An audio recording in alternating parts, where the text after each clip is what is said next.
Sa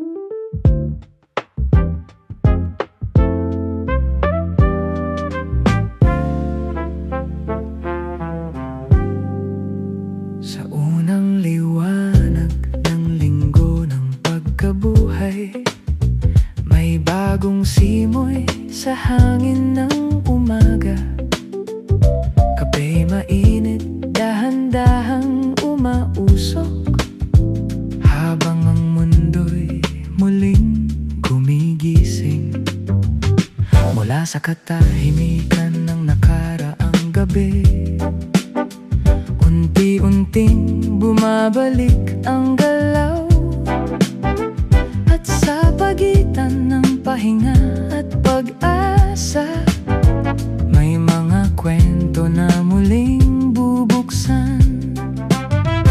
Sa pagpapatuloy ng ugnayan sa rehiyon, may mga pulong na isinagawa sa pagitan ng Pilipinas at karatig bansa, para sa mas matatag na kooperasyon.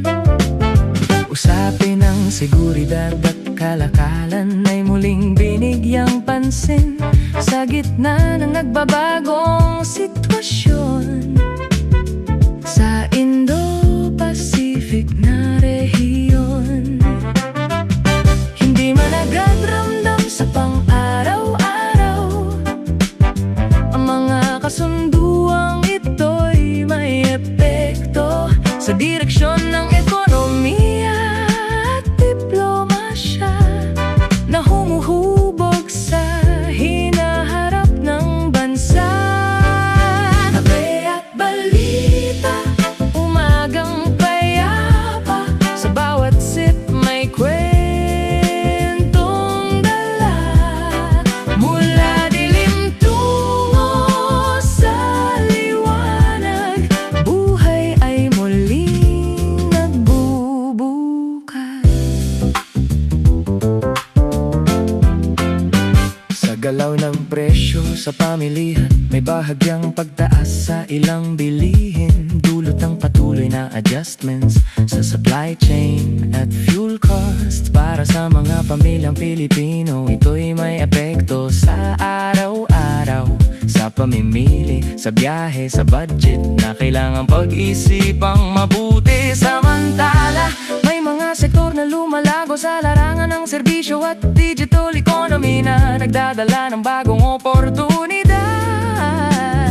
Sa gitna ng pagbabago ng panahon, sa pagdiriwang ng Easter Sunday, nagtipon ng mga komunidad upang alalahanin ang muling pagkabuhay at ang kahulugan nito sa bawat isa. Mula sa dilim ng Biyernes Santo hanggang sa liwanag ng Linggo, may paalala ng pag-asa at panibagong simula. Sa gitna ng anumang pagsubok, hindi lamang ritual o tradisyon, kundi paanyaya sa pagbabago na ang bawat araw ay may pagkakataon para magsimula muli. Kape at balita, umagang payapa, sa pagitan ng tahimik at galaw ng lungsod. Sa bawat sip may pag-asa na muling sumisibol sa puso. Sa larangan ng basketball at athletics, may mga Pilipinong patuloy na sumasabak sa international at regional competitions na may dalang bandila ng bansa. Habang sa local leagues, patuloy ang paghahanda ng mga koponan para sa susunod na mga torneo na inaabangan ng maraming tagahanga. Hindi lamang panalo ang mahalaga, kundi ang disiplina at dedikasyon na nagbibigay inspirasyon sa mga kabataang nangangarap. Sa mundo ng pelikula at musika, may mga bagong proyekto na inilunsad, mula sa indie films hanggang mainstream releases na nagpapakita ng iba't ibang kwento. Mga artistang patuloy na lumilikha sa gitna ng pagbabago na pahinga sa gitna ng abalang araw. Sa bawat eksena at bawat himig, may koneksyon na nabubuo sa pagitan ng kwento at ng manonood na nagiging bahagi ng kanilang buhay.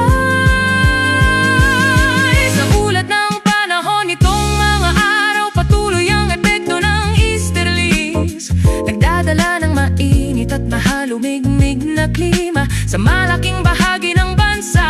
May mga panandali ang pag-ulan sa hapon, dulot ng localized thunderstorms, lalo na sa mga lugar na may kabundukan at malapit sa baybayin. Wala pang bagyong direktang banta, ngunit patuloy ang pagbabantay sa galaw ng kalangitan habang papalapit ng tag-init.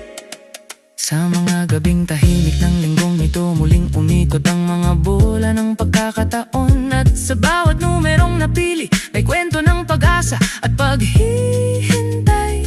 3, 11, 19, 20, 33, 45, mga bilang na naging bahagi ng gabi, na nagbigay saya sa ilan at pangarap sa mas marami. Sa simpleng sandali ng pagtaya, may paalala ng pag-asa na kahit hindi tiyak ang bukas, may dahilan pa rin para mangarap. Ang araw ay tuluyang sumikat at ang lungsod ay muling nagising. Ngunit sa gitna ng ingay at galaw, may natitirang sandali ng katahimikan. Kape ay unti-unting lumalamig, ngunit ang pag-asa ay nananatili. Sa bawat kwento at bawat umaga, may bagong simula na naghihintay.